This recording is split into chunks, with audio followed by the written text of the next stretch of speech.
everybody. Welcome inside to room 442. It's Albert Vartanian here. James Sharman, Michael Singh. World Cup preparations are over for Canada. 2-1 win. Who would have thought that over Japan? But James, let me throw it to you right away. Lucas Cavallini wins it at the death with a penalty, a panenka. Yeah, and a pretty bad panenka too. I love it. I just thought it's fantastic. Cavallini gets some bad press, and he's leaving Vancouver. He's made the squad. The players love him.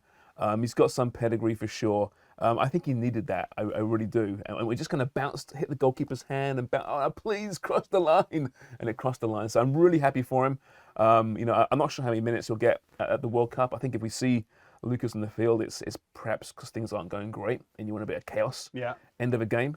But yeah, I was really happy for him. Mike, were you surprised that he took the penalty? That's the thing, right? It was intentional by Herdman to choose Lucas Cavallini. Now, I don't know if he told him to do a panenka or not, but absolutely No chance, love it. by the way. But yeah, you have Jonathan David standing right there watching, and everyone's thinking Jonathan David's going to be taking that penalty. So I wonder why Herdman decided to choose Cavallini. Maybe he needed that little extra bit of confidence. He scored there last right? week, right? Yeah. Against Bahrain. Yeah, he did. As well. Yeah, he got the goal. I don't know if got he the actually goal. shot it, but he got the goal. Yeah. Back. Hey, Yeah, listen, kind of worked. that's 2-2. Yeah. Maybe right. he's the man in form. Maybe he's the man for it. You know what? Also, it probably was a tough week for Cavallini, right? Vancouver not deciding to pick up his option right before World Cup probably hurts him a little bit. So maybe it was just Herdman saying, hey, get back on track. Yeah. You're our guy. Let's go. Another player that was out there who I thought maybe was going to step up and take that penalty was Junior Hoilett. Standout performer for you. Why? Easily the best performer in a Canada shirt. And what you love about Junior Hoilett is his quality on the ball. He makes others around him better. He calms the game down, and he has that little bit of silk, that little bit of savviness you can see from an experienced player like Hoilett, who is able to keep possession in tight areas. He's the potential to, with a single pass, just break down a defense and let Canada go the other way. But another thing was just his set piece deliveries today was top notch, unbelievable. And for me, we've debated this, we've gone back and forth, but I think he just cemented his case as to why he should be in the starting 11 for Belgium. Against Belgium. 11? For sure, yeah. It's funny, we talk about David and Alphonso Davies and the big names, and sometimes I think Hoylett's forgotten about.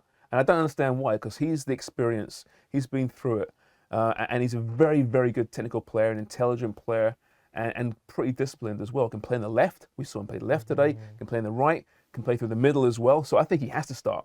He has to start against Belgium. I think he brings that composure to a team that might need it in that opening World Cup match. So yeah, I'm for sure. He's, for me, as man of the match today by some stretch. Yeah. His delivery from set pieces is excellent. And we know in World Cup and tournament football, you need set pieces to go in. I was just looking back at the 2018 World Cup.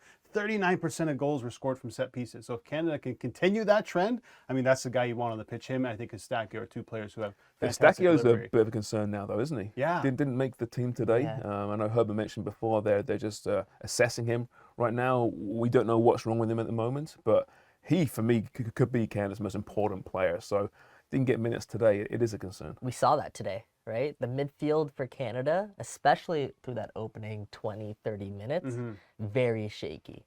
They often opted to go long. I know that was probably a tactic by Herdman to beat the press.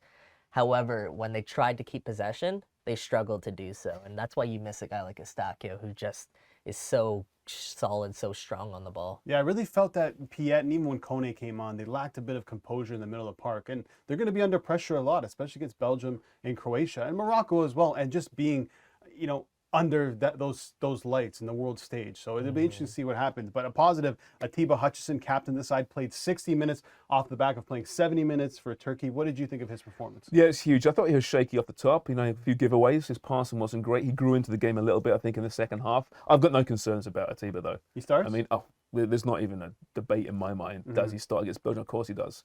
And minutes are minutes, right? He's got a week now to prepare for Belgium.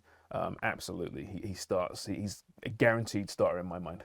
Yeah, I'm with you, James. I think he looked like a guy who played a total of 70 minutes through the last couple of months when he started this game. But as we've seen Atiba do time and time again, he just grew into this match. And as the match went on, he got better. And yeah, he for sure starts for Canada. He went, 60 minutes today? I think he'll be good for 60 against Belgium. So Canada, they started slow, which I think is a concern. They progressed or they got better throughout the game. But you can't really afford to do that, James, against the bigger sides, because if you go 1-0 down to a Belgium or Croatia or Morocco, and we keep mentioning these team names, it's going to be very difficult to come back. But let's also appreciate that Japan's a good team. I know it wasn't their full strength side out today, but they're a good team who have real pedigree in the World Cup. I think they've qualified for the round of 16 in 3 out of 6 of their last appearances. They're a good team, but yeah, they didn't start great. Didn't start great against Bahrain either. Last and time against out. Uruguay. And Uruguay as well, yeah. So they must hit the field running against a Belgium who's going to bring all these different options and challenges for them. Plus, up top in the head, the first World Cup game. I mean, for all these players, even for an Alphonso Davies who played Champions League football, Atiba has been through it in the Champions League. This is going to be a special occasion. And I'm sure John Herdman will do all he can to keep their feet on the ground. But it's going to be interesting how they start that match against Belgium. Yeah, and important that they were able to get a result without Alphonso Davies and Stefan Eustáquio. One player that also stood out to you, Tajon Buchanan. Yeah, for me, Tajon Buchanan is going to be the breakout star of this tournament, especially for one in a Canada shirt. Right.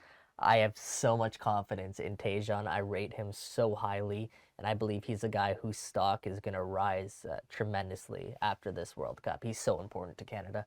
That goal, just want to talk about that quickly, that Japan scored. Just a quick, easy ball over the top, went over Miller, and Borjan hesitate off his line. Yeah. Does that concern you? Does Borjan concern me? It honestly concerns me. Listen, what more could you ask the guy in qualifying? He has got that moment in him, that mistake in him, but he's also got that world-class save in him as well. Yeah. I'm not concerned as far as he's starting every game for Canada. Dane St. Clair might start every game in 4 years' time. But right now, that goal wasn't great. You know, they had too much space in the midfield. Miller was napping.